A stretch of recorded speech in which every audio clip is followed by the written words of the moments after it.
La situation des Minembwe du haut plateau des Tongwe et du territoire d'Ouvira reste préoccupante et ne date pas d'aujourd'hui. C'est là depuis l'entrée de l'AFDEL en République démocratique du Congo en 1997, soutenue par le Rwanda, Ouganda et Burundi. Cette affirmation est du député national invalidée par la Cour constitutionnelle par Denis Kaliba. Parler seulement de Minembwe, c'est minimiser les faits. Parce que Minembwe, c'est une petite localité du groupement de Bassi-Mouniaka, en secteur de Lulenge, dans le territoire de Fizi. Mais la situation est préoccupante et très grave dans tous les hauts plateaux. Il s'agit d'une guerre qui n'a pas fini depuis l'avènement de l'AFDEL, qui a commencé par ce qu'on a appelé la guerre de Banyamulenge et qui s'est transformée à la guerre de libération. Cette guerre, c'est d'abord, on a retrouvé une accalmie en 1997 avec la victoire de l'AFDEL, mais il y a toujours les hostilités qui se sont installées dans ces milieux. Nous devons aussi nous poser d'abord la question de ces tribus qui se battent là. Où est-ce qu'ils ont eu les armes?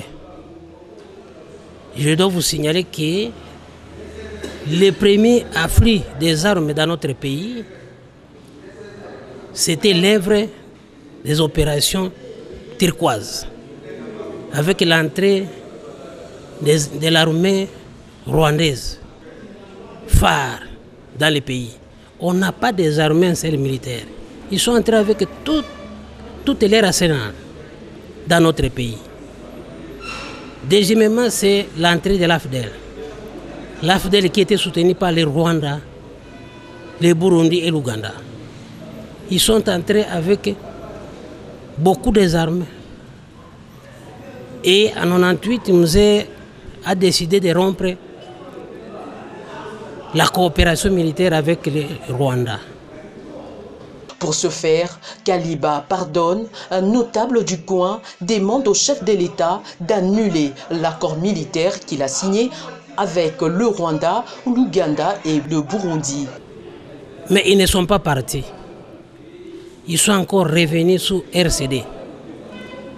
Les RCD soutenus par l'Ouganda et les MLC soutenus par l'Ouganda, ils ont fini par s'affronter à Kisangani. Nous n'avons pas encore oublié tous les morts de Kisangani ces jours-là. Il y a toujours les armes qui sont entrées. Les RCD a créé encore la dissidence de CNDP.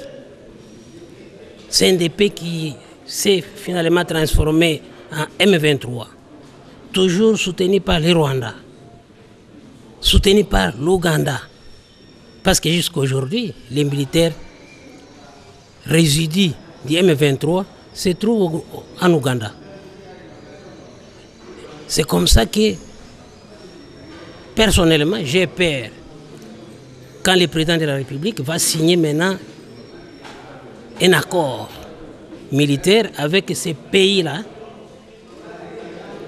qui nous ont fait la guerre pendant plus de 2 décennies aujourd'hui, et que c'est eux maintenant qui viennent encore se battre chez nous.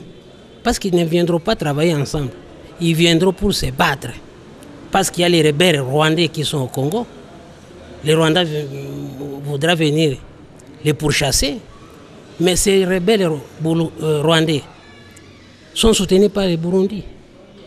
Et il y a les rebelles burundais qui sont chez nous, qui sont soutenus par les Rwandais. Donc chacun viendra pour chasser ces rebelles que son ami soutient. Vous voyez que ça sera la même situation comme à Kisangani, aux groupes armés Maï Maï. Au moment où ils attendront l'appel de leurs tireurs de ficelles, parce que nous allons discuter avec eux, et il faut que chacun appelle ses groupes. Dès qu'ils attendent l'appel à déposer les armes, qu'ils se mettent à la disposition des officiers de FARDC pour déposer les armes et travailler dans le sens de la paix. Kaliba Pardonne lance un appel au calme à tous les autochtones de Minembwe.